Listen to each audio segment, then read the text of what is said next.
Working on Master of Orion is a dream come true. I am a true fan of 4X. I have loved and enjoyed this genre through all my life since I was a little kid. We are really putting our souls in this game.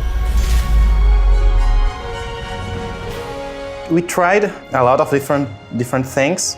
At some moment in the project, we parted the team in two, and we tried two different approaches to the galaxy generation and to the general topology of the map. We tried different ideas for wormholes, for the star lanes. All these kind of decisions took a lot of iterations because we wanted to have it perfectly done. We wanted to capture the essence of the original Master of Orion, but in a modern context. The galaxy of Master of Orion is in some way realistic. But obviously, inside a game's context, realism must be put aside in order to give a great experience to the player.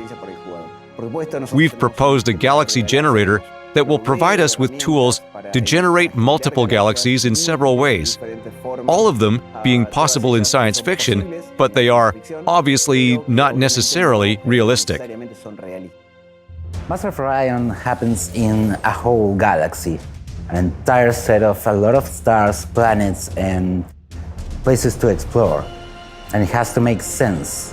We create a galaxy based on a shape blueprint and then spread as many stars as we can over that shape, populating it with variety, randomizing it, but at the same time in a way you can reproduce by the galactic seed. And there are a lot of rules interacting with each other that make the system very complex. The player can play on a big galaxy, a small galaxy, one that is made just for 2 players, one that is made for 8. It can be of different shapes. The spiral galaxy is split into different arms, and each arm is like a continent separated from the others, like between water. You cannot cross it until a specific technology has been researched. So the players have their own space to work until they reach a certain point. Then they all clash together in the center. The circular galaxy is completely interconnected. There is no barrier between the players, but it covers the same space. In Master of Orion, a player can find from the beginning of the game options to configure the galaxy and have a game experience related to what they want, from the size of the galaxy to the shape, the number of players they're going to compete with, even the age of the galaxy, which will change the planet's composition on each star. The galaxy's age completely changes the galaxy's composition by itself. That's because the age of the galaxy defines the quantity and color, and the type of stars that will be in the galaxy that is being generated or that the galaxy generator will generate. In this case, for example, choosing a young galaxy is going to generate very hot stars, which will probably have a high mineral composition, but will be less likely to generate planets that are good for supporting life. Building the universe of Master of Orion was really a fun task. We didn't want the game to look like a board game.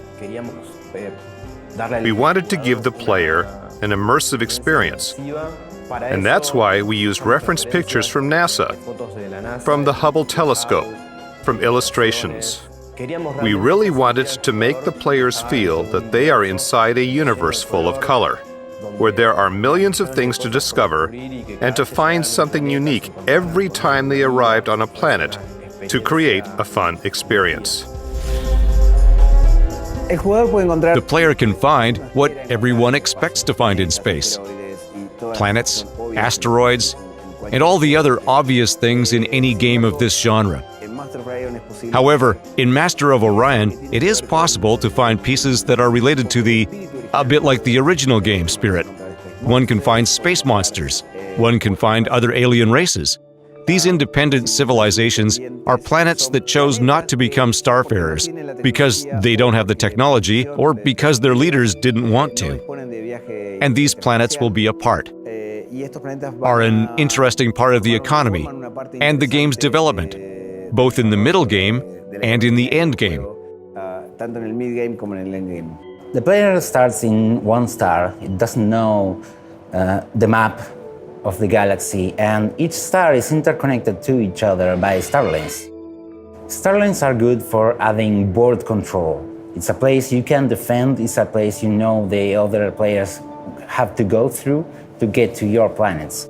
So you can build defenses on them to defend the whole star system instead of just one of the planets in it.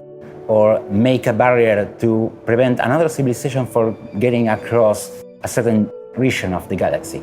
The star lanes bring to the game something very interesting from the strategic point of view. For example, the territorial control, the possibility of generating choke points in the shipping lanes, meeting points where combats are more frequent. Likewise, it gives the player a clearer idea of Imperial growth, but mainly at a gameplay level. It gives us the chance to have a kind of terrain in place where terrain does not exist, that is, in space. Territoriality in these games is very important.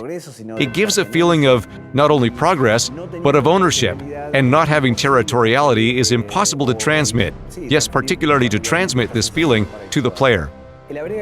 To add star lanes to the universe generation allowed us also to, as well as generating those choke points, allowed us to create a new unit in Master of Orion, which is the Space Factory. So this unit, the Space Factory, generates like a parallel game based on, let's say, on the same rules that the original game of colonial development. But it is a factory that, unlike the colony, can move by itself and use its own production points, which generates a new rhythm in game-playing terms.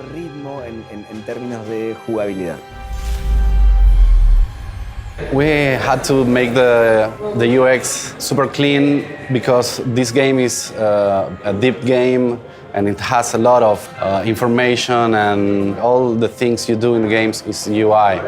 So it's very important for the UI to be clean and easy to use and engaging and meaningful. The goal for the user experience is to bring the experience from Master of Orion to this new game. The challenge for us was to make sure that all the tools for the hardcore players were there to use without overwhelming the new users that are coming to play our game. It's pretty hard to find the balance between the hard player and the casual player because the hardcore player needs a lot of information and usually doesn't fit the actual space from the screen. And we're also trying to reduce the spreadsheet syndrome that the old one has, so we even have to put more information at the old games. Colony screen was the hardest one. We have a lot of back and forth with that screen, trying stuff, trying to make it feel good and trying to make it work as expected with the feeling of Master of Orion. And we started with a couple of sliders. So it was kind of fun, but it was not usable and it was not clear for the user what he was doing. So after that, we're trying to introduce the guys again. We put a grid that represents the planet's surface, and each grid could have either production or food or both, but that ended up being too complex and not very clear, so it was not easy to use either. So we ended up on the Master of Orion 2 kind of way of 3 sliders with food production research. That was the best thing that we came up after all those tries. That was the one that ended up being the most useful and the most rewarding as well, because moving the guy from one place to another, it feels good as well. So I'm pretty happy with it.